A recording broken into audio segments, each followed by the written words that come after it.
Of course, at E3 itself, visitors to the Bohemia Battle Bunker booth are encouraged to get hands-on with it all and take a look at these things in as much splendid detail as they like, and at their own leisure.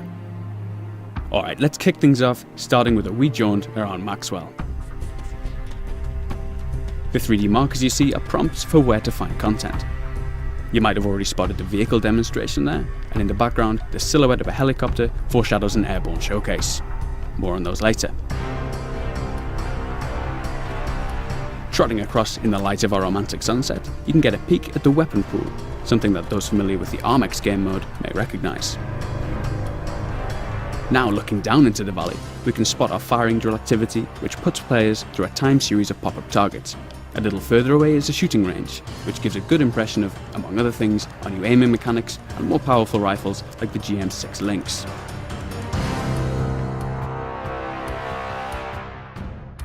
Alright, let's get serious now and crack on with the vehicle showcase. The cabin of the vehicle offers a few nice features. Things like the hands on the wheel might seem trivial, but their long-awaited inclusion really helps to connect the player to the feeling of driving. Alongside the new physics-supported handling, it's a real upgrade. The same too goes for mirrors and onboard displays, which, while subtle, are all part of the overall impression.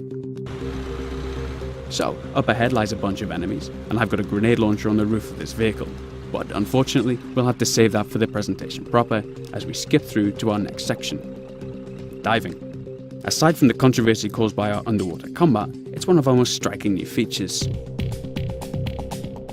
Finding ourselves under the surface again, this time we'll take a peek at the SDV. A team member described the controls as something like a cross between a helicopter and a regular boat. Now, since that doesn't really make any sense, it'll suffice to say that we've got regular control over moving forwards and back, a rudder to turn, and the direct control over our buoyancy. Moving on now to a real man's machine, a helicopter, we'll take a look at the terrain from above and finally get to the business of engaging an enemy. Skipping between the trees, we'll target a lightly armoured vehicle and take a look at radar installation Mike 26 from above.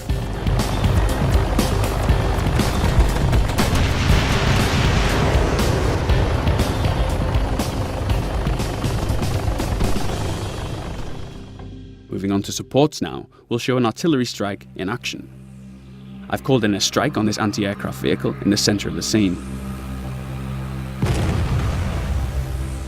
We're using some relatively lightweight shells here, but if we manage to get it finished, at E3 you might sneak a quick look at the new cluster bomb strike option, which I must admit is particularly satisfying.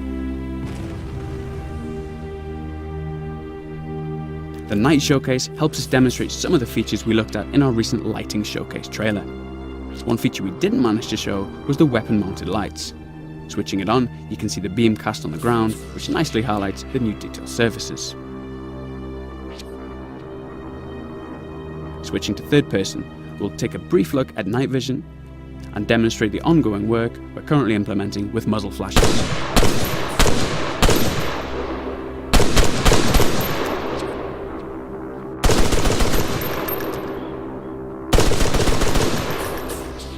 Okay, last up is our infantry showcase.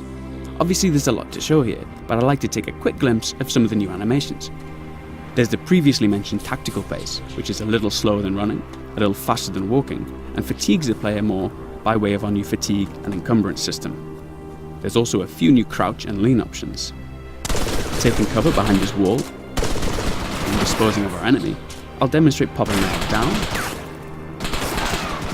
and naturally popping up a little higher than the default stance too.